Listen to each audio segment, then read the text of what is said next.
The hot topic right now is buyer's commission. So if you're buying a home right now, how is your buyer's agent paid? More often than not, in the past, the seller paid the buyer agent commission. But now regulations have changed, and it is the responsibility of the buyer to pay their buyer's agent's commission. So please know that when we do make an offer, I can still negotiate with the seller and ask if they will contribute to this compensation. But at the end of the day, seeing what your agent gets paid is now the responsibility of the buyer. So let's break it down a little bit further. First, when you're ready to buy a home, you will need to select a buyer's agent that will represent you before you even start seeing homes. All agents in the United States will be presenting a buyer's agreement before they will work with you. Secondly, I will always want to schedule a quick Zoom call with new buyers to gather information and discuss the home buying process.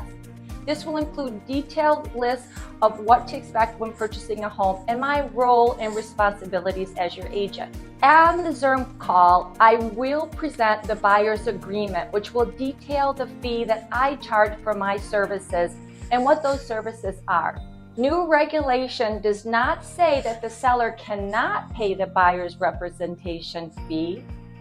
It is something that can be negotiated on your behalf.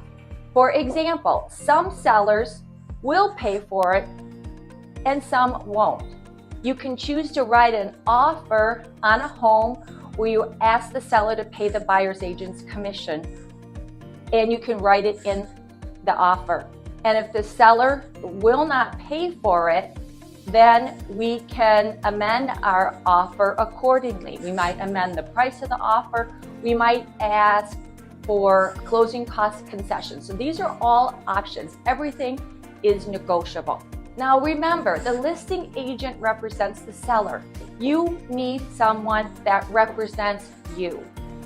So most experts agree that the buyer who goes it alone often ends up paying more for a house because they don't have the negotiation skills or the market knowledge that an experienced agent has. They might also miss out on finding the best home for themselves because they don't have access to all the listings and all the information that an agent has. Not only that, the buyers who don't have a real estate agent in their court could end up with dozens of legal headaches and unexpected costs. So when a buyer decides to represent themselves in a real estate transaction without the expertise of a buyer's agent, they might think they're saving money.